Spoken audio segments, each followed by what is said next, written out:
C'est grâce à ces roues qu'un train roule vite. Et ici, en enfilant un cerclage en acier rougi au feu sur les roues, leurs charrettes tirées par des ânes ont aussi fière allure, afin de permettre aux habitants de la région d'utiliser des roues bon marché. Ce petit atelier de Peshawar a décidé de les fabriquer à la main à partir de bois massif. Un morceau de bois tourné en forme de jante constitue leur matière première. Ce maître artisan perce des trous pour former la jante, puis trace des repères sur les côtés, et creuse une rainure profonde tout autour pour former un tenon, en quelques gestes d'une rapidité vertigineuse.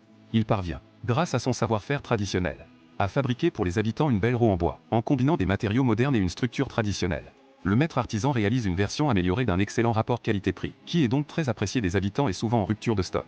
Il prend 10 planches de bois, on façonne une extrémité en arc de cercle, et on découpe une structure en tenon à l'autre extrémité. C'est la première étape de la fabrication. Une fois toutes les pièces façonnées, le maître artisan les insère dans les rainures profondes, pour les fixer solidement à la jante circulaire. Une fois les rayons en place, on constate que la forme initiale de la roue se dessine déjà. Le morceau de bois en arc de cercle en cours de découpe constitue la dernière pièce du puzzle. Le maître artisan associe chaque morceau de bois à 2 rayons, tout en traçant les repères.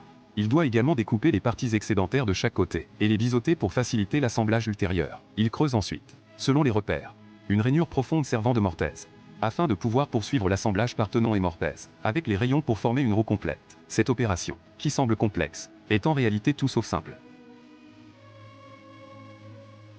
Une fois l'assemblage terminé grâce à son savoir-faire exceptionnel, la structure principale de la roue est déjà formée, mais il ne s'agit pour l'instant que d'un produit semi-fini. À ce stade, la roue risquerait de se désagréger en roulant. C'est pourquoi, pour la rendre plus solide et plus résistante, et pour qu'elle roule en douceur et sans à-coups, le maître artisan doit encore y ajouter une dernière pièce. Il commence par découper un anneau de fer, en fonction de la circonférence de la roue, puis le plie pour lui donner la forme souhaitée. Il allume ensuite un tas de bouse de vache, et, une fois l'anneau de fer chauffé jusqu'à ce qu'il soit rougeoyant, il le presse rapidement contre la roue, en le martelant. On fait en sorte que l'anneau de fer enveloppe la roue, puis on le refroidit dans un bassin d'eau claire. Grâce au phénomène de dilatation à chaud et de contraction à froid, l'anneau de fer renforce la roue, mais ce n'est là qu'une de ses fonctions. L'autre consiste à insérer, dans la rainure, une bande de caoutchouc qui fera office de pneu, afin d'améliorer le confort du produit fini. Une fois l'insertion terminée grâce à la dextérité de l'artisan, une belle roue en bois est enfin terminée.